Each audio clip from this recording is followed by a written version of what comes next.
अपने बजट को देखिए, आप अपने आईएमएफ वर्ल्ड बैंक के जो आपके चक्कर लगा करते हैं, जो बार बार आप जाकर वहां से पैसा मांगते हैं और उसके बाद आपको यूएई से और सऊदीया से और शायद ही कोई कंट्री छोड़ी होगी दो चार के अलावा जिससे कि आपने पैसा ना मांगा हो। अभी यूएई ने अपना पैसा वापस मांगना शुरू किया तो हमारी हालत खराब होगी और वो पैसा देने के लिए हमारे पास था नहीं।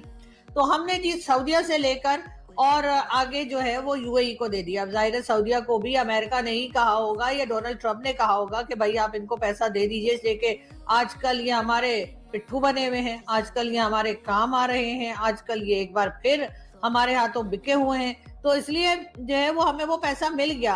अब एक ऐसे और दूसरा ये कि जाहिर है कि हम एक भारत के मुकाबले में हमारी कंट्री जो है वो छोटी है, एरिया वाइज भी छोटी है, इकोनॉमी वाइज भी छोटी है, लोग भी कम है, तो उनके साथ क्या मुकाबला करना। अब अगर उन्होंने अपना इतना डिफेंस बजट बढ़ा लिया है तो क्या हम भी इतना डिफेंस बजट बढ़ा लें।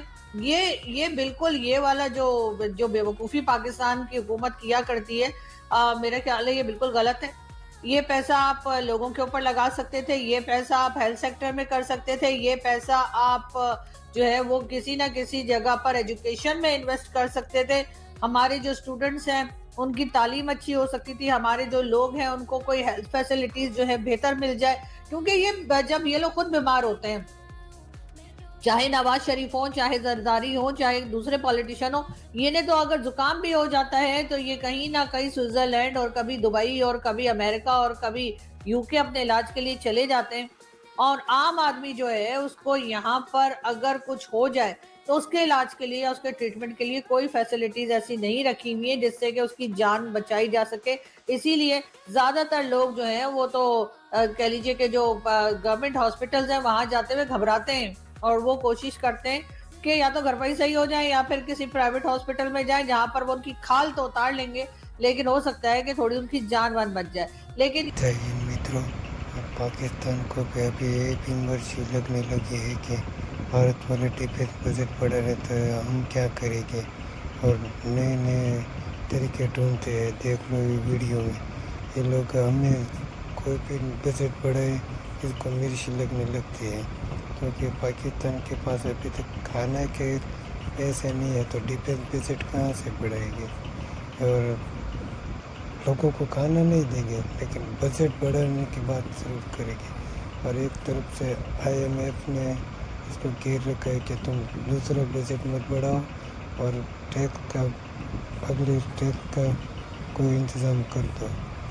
तो आपका क्या कहना है, इस वीडियो को पूरा देखिए और अच्छा लगे तो इस वीडियो को लाइक शेयर और सब्सक्राइब ज़रूर करें। जय हिंद। का सेक्टर कमांडर भी है। इस ब्रिगेडियर को बुचर ऑफ लाहौर भी कहा जाता है, क्योंकि इसी ने लाहौर में पाकिस्तान के पूर्व प्रधानमंत्री इमरान खान के समर्थकों पर भी ऐसे ही फायरिंग करवाई थी। और पिछले 8 महीनों में पाकिस्तानी सेना की फायरिंग में पीओके के 57 लोग मारे जा चुके हैं। पीओके में पाकिस्तान की सेना कश्मीरियों की जान ले रही है और जम्मू कश्मीर में पाकिस्तान के आतंकवादी यहां का वही काम कर रहे हैं, यानी सीमा के दोनों तरफ पाकिस्तान कश्मीरियों की हत्या करवा रहा है। यहां पर उनके आतंकवादी आकर यही काम करते हैं और पीओके में पाकिस्तान की सेना वहां कश्मीरियों की हत्या कर रही है। पीओके के इस आंदोलन की अगुवाई करने वाले संगठन का नाम है जॉइंट अवामी एक्शन कमेटी, यानी JAAC। पीओके की सरकार ने इस संगठन पर आतंकवाद विरोधी कानूनों के तहत प्रतिबंध लगा दिया है और यह संगठन वहां बहुत लोकप्रिय है। यह संगठन इससे पहले भी पाकिस्तान की सरकार के खिलाफ कई बड़े बड़े विरोध प्रदर्शन कर चुका है पीओके में, और इस संगठन की सबसे बड़ी मांग यह है कि पीओके की संसद में 12 शरणार्थियों की सीटों को खत्म किया जाए। इस समय पीओके की संसद की 45 में से 12 सीटें उन शरणार्थियों के लिए रिजर्व्ड हैं जो भारत के जम्मू कश्मीर से पीओके में जाकर बस गए। अब देखिए, दिलचस्प बात यह है कि ऐसे कोई शरणार्थी भारत से वहां पर गए ही नहीं। पीओके में भारत से गए हुए शरणार्थी, भारत के कश्मीर से गए हुए शरणार्थी हैं ही नहीं, और जो हैं भी वो पाकिस्तान के शायद दूसरे इलाकों में कहीं रहते होंगे, लेकिन पीओके में जो है उनके नाम पर वहां की संसद फिर देखिए अमल वली खान से हज़ारों इख्तलाफात हों, बड़ी अच्छी बात की उस बंदे ने, दो बातें उन्होंने कहा। एक तो कश्मीर 3 हिस्सों में तकसीम है, बिल्कुल ऐसा ही है। कुछ गिलगित बल्तिस्तान और आज़ाद कश्मीर जो है वो पाकिस्तान के पास है, जम्मू लद्दाख वैली जो है वो भारत के पास है, तिब्बत का इलाका और दीगर जो जगह हैं वो चीन के कब्ज़े में है। तो ये आज़ाद कश्मीर जो है इसके अंदर सदर है, वज़ीर आज़म है, और भारतीय मकबूजा कश्मीर के अंदर आर्टिकल 370 लगा दिया गया।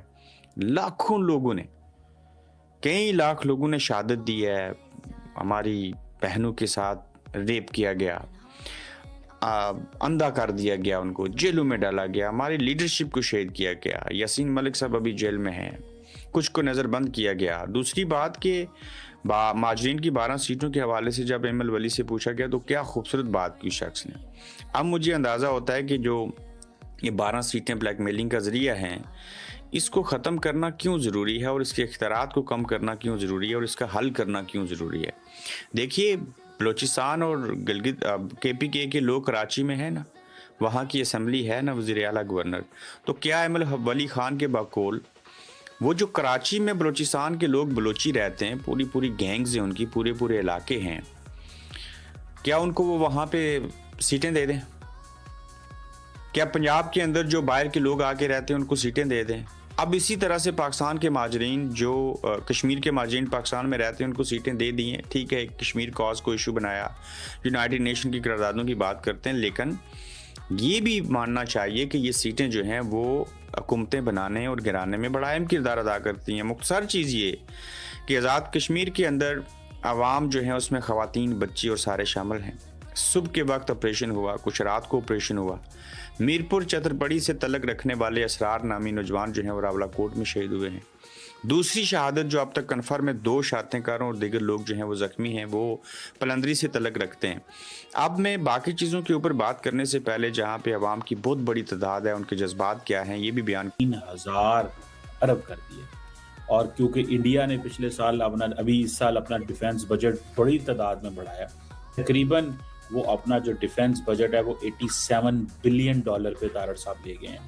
और कहा जा रहा है कि ये 16% उन्होंने इंक्रीज़ किया है और उनके टोटल जो फेडरल एक्सपेंडिचर का ये 15% उन्होंने किया। तो पाकिस्तान के पास भी कोई चॉइस नहीं है। पूरे खित्ते के अंदर ही तारड़ साहब आर्मामेंट्स के ऊपर काम हो रहा है।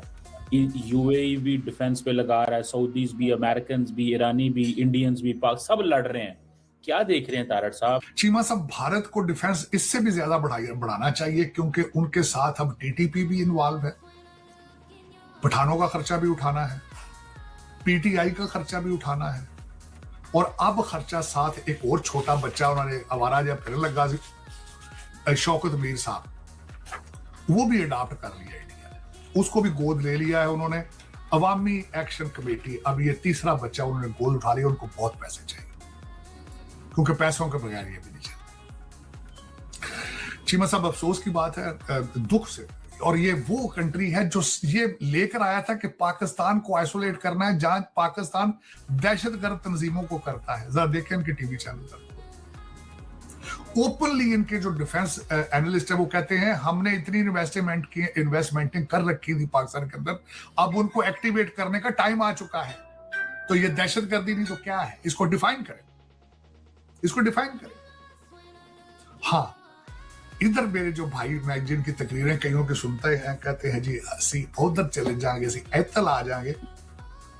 एक तो वो आपको, अब वो कहते हैं हम शादियां बहुएं लाएंगे वहां से। दूसरा, गूगल करके देखें कि आई लव मोहम्मद किसी मस्जिद में भी बैनर नहीं लग सकता। और मेरी तीसरी रिक्वेस्ट है, हम्बल रिक्वेस्ट पाकिस्तान से, कि पिछले साल आपने गलती की थी।